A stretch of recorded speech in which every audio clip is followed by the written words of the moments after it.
Pass filter মানে কি করবে, লোগুলোকে পাস করতে দেবে না, খুব হাই কেউ পাস করতে দেবে না, মিডিল একটা পয়েন্টকে পাস করতে দেবে, সেজন্য ব্যান্ড পাস।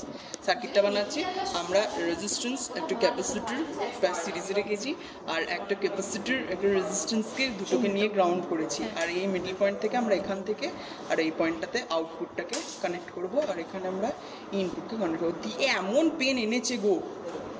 ঠিক আছে, এটা করা এখন সার্কিটটাকে দেখো। সার্কিটটা আমরা করেছি, এখানে একটা 1 কিলো ওহম রেজিস্ট্যান্স থেকে সিরিজে একটা ক্যাপাসিটার ক্যাপাসিটার,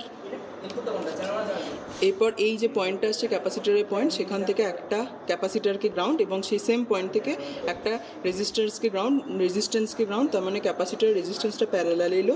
এদের এই পয়েন্টটাতে, যেটা ইকুইপোটেনশিয়াল পয়েন্ট, সেই পয়েন্টটাতে আমরা কানেক্ট করে দিয়েছি আউটপুটটাকে, আউটপুটের ভ্যালু মানে কি বলে এগুলোকে, আউটপুট চ্যানেল, মানে আউটপুট যেটা আমরা সিআরওতে মেজার করছি। এরপর হচ্ছে ইনপুটে আমরা দিয়েছি এখন 100 হার্জের মতো। 100 হার্জ দেওয়ার পর আমাদের কাছে ভ্যালু আসছে 138 মিলিভোল্টের কাছে, বা 134 মিলিভোল্টের কাছে, একটু ডিপ্লেট করছে তারা।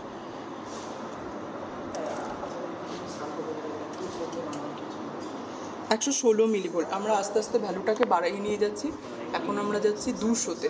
200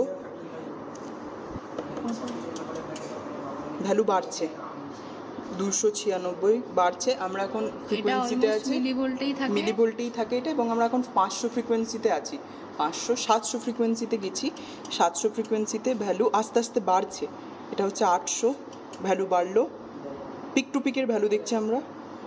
আর 1000-এ গেছি, 1000-এ আমাদের কাছে আসছে 672 মিলিভোল্ট। 1000-এর পর যদি 2000-এ যায়, মানে এবার ফ্রিকোয়েন্সি বাড়াচ্ছি, তখন আমাদের কাছে আবার বাড়লো, একটু বাড়ছে, বাড়ার পর মিলিভোল্টের থেকে আবার কমতে শুরু করছে, মিলিভোল্ট থেকে কমতে শুরু করছে, এবং যখন আমরা 10,000-এ গেছি তখন আবার সেই ভ্যালুটা কমে আসছে, মানে মিডিল একটা পয়েন্টে ভ্যালুটা একটু ইনক্রিজ করলো, তবে বাকি পয়েন্টে আবার ডিক্রিজ করলো।